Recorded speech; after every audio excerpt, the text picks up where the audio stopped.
చట్టసభల్లో మహిళలకు కేటాయించే 33% రిజర్వేషన్లు బీసీ మహిళలకు ఖచ్చితంగా సబ్కోటా కల్పించాలని బీసీ సాధికారత సంఘం ఉత్తర తెలంగాణ జిల్లాల ఇన్ఛార్జ్ పులాస నరేందర్ కేంద్ర ప్రభుత్వాన్ని డిమాండ్ చేశారు. డీలిమిటేషన్ తో సంబంధం లేకుండా సాంకేతిక మార్పులు చేసి అధికార విపక్షాలు సమన్వయంతో మహిళా బిల్లును పార్లమెంట్లో ఏకగ్రీవంగా ఆమోదించాలని ఆయన కోరారు. దేశ మహిళా జనాభాలో సగభాగం ఉన్న 40 కోట్ల మంది బీసీ మహిళల ప్రయోజనాలను దృష్టిలో ఉంచుకుని ఈ నిర్ణయం తీసుకోవాలని ఆయన స్పష్టం చేశారు. డాక్టర్ బిఆర్ అంబేద్కర్ మరికొంతకాలం జీవించి ఉన్నా లేదా భారత ప్రధానిగా బాధ్యతలు చేపట్టి ఉన్న బీసీలకు ఎప్పుడూ చట్టసభలో రిజర్వేషన్లు దక్కివని పొలాస నరేందర్ ఈ సందర్భంగా గుర్తు చేశారు.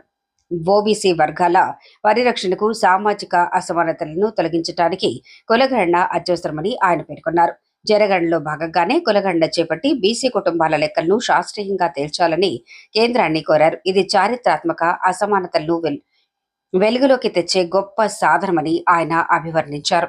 ప్రస్తుత ప్రజాస్వామ్యంలో కేవలం 2-3 కులాలకు చెందిన వారే 50% పైగా ఎమ్మెల్యేలు, ఎంపీలుగా కొనసాగుతున్నారని, ఇది ప్రజాస్వామ్య భాగస్వామ్య సూత్రానికి విరుద్ధమని నరేందర్ విమర్శించారు. జనాభా దామాషా ప్రకారం అన్ని కులాలకు చట్టసభల్లో ప్రాతినిధ్యం ఉండాలని, పెత్తనం లేని ప్రజాస్వామ్యం అందించేందుకు ప్రభుత్వాలు చిత్తశుద్ధితో కృషి చేయాలని పిలుపునిచ్చారు. ఎన్ని కుట్రలు ఎదురైనా బీసీలు రాజ్యాధికారం సాధించడం ఖాయమని